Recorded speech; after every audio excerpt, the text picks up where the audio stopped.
Em 2022, cientistas finalmente descobriram a identidade de um corpo encontrado numa praia da Austrália, usando fios de cabelo presos num molde de gesso feito décadas antes do teste de DNA sequer existir. 74 anos. Foi esse o tempo que o mundo levou para saber o nome daquele homem. E mesmo depois da identidade revelada, ninguém sabe até hoje como ele morreu, nem o que significa o código que ele deixou para trás. Para entender como chegamos até aqui, precisamos voltar no tempo, até a manhã em que esse corpo foi encontrado. 1º de dezembro de 1948. O corpo foi encontrado na praia de Somerton Park, perto de Adelaide, reclinado contra um paredão de pedra, quase como se estivesse apenas descansando.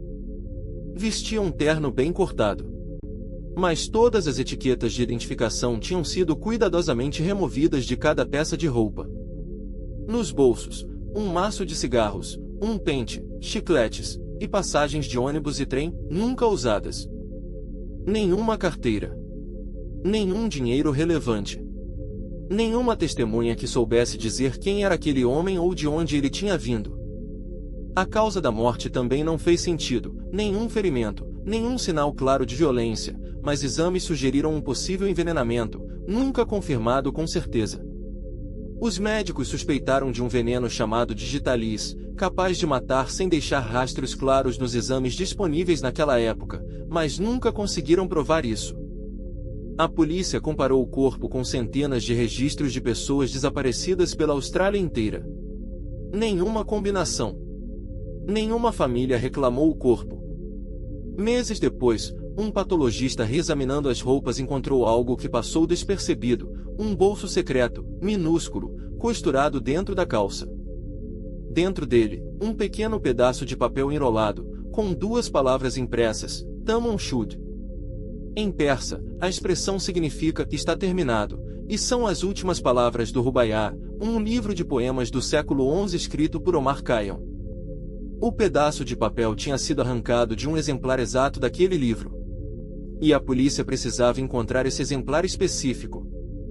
Incrivelmente, encontraram um exemplar do Rubaiyat, jogado no banco de trás de um carro destrancado, estacionado perto da praia onde o corpo foi achado.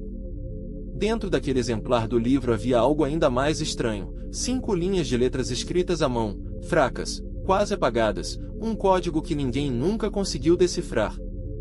Código especialistas do exército, criptógrafos amadores e pesquisadores do mundo inteiro tentaram, e continuam tentando até hoje, sem sucesso.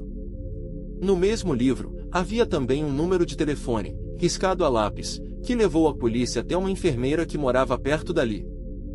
Quando interrogada, ela negou conhecer o homem, mas testemunhas descreveram sua reação como estranhamente perturbada, gerando ainda mais suspeitas nunca resolvidas. Anos depois, pesquisadores notaram algo curioso. O filho dessa mulher tinha uma característica física rara nas orelhas, a mesma característica rara observada no homem morto da praia. Seria coincidência? Ou os dois estavam de alguma forma ligados, décadas antes dos testes de DNA existirem para confirmar qualquer coisa? Décadas de teorias se seguiram: espião da Guerra Fria, amante traído, agente secreto com um codinome cifrado. Nenhuma delas jamais foi comprovada. Por mais de 7 décadas, o homem de Somerton permaneceu oficialmente sem identidade, um dos casos mais estudados da história policial mundial. Em 1949, um molde de gesso do rosto e do busto do homem foi feito pela polícia, e, sem que ninguém soubesse na época, alguns fios de cabelo ficaram presos no gesso. Em 2021, a polícia da Austrália do Sul autorizou a exumação do corpo, enterrado havia mais de 70 anos, para tentar, mais uma vez, extrair uma amostra de DNA confiável. Mas foi nos fios de cabelo do molde de gesso de 1949 que a resposta definitiva finalmente apareceu. Usando genealogia genética, a mesma técnica usada para capturar criminosos décadas depois de seus crimes, o professor Derek Abbott reconstruiu uma árvore genealógica inteira a partir de parentes distantes. Em 2022, o DNA finalmente bateu. O homem de Somerton era Carl Charles Webb, um engenheiro eletricista nascido em Melbourne em 1905.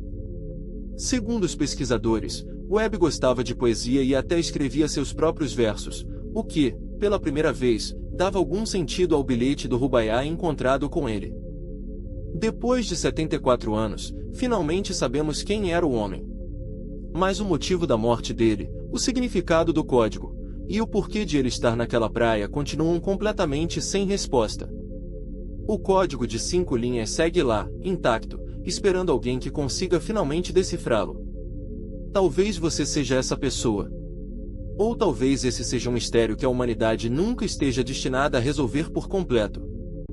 Se essa história te deixou intrigado, você não está sozinho, é um dos casos mais estudados da história e ainda esconde segredos até hoje.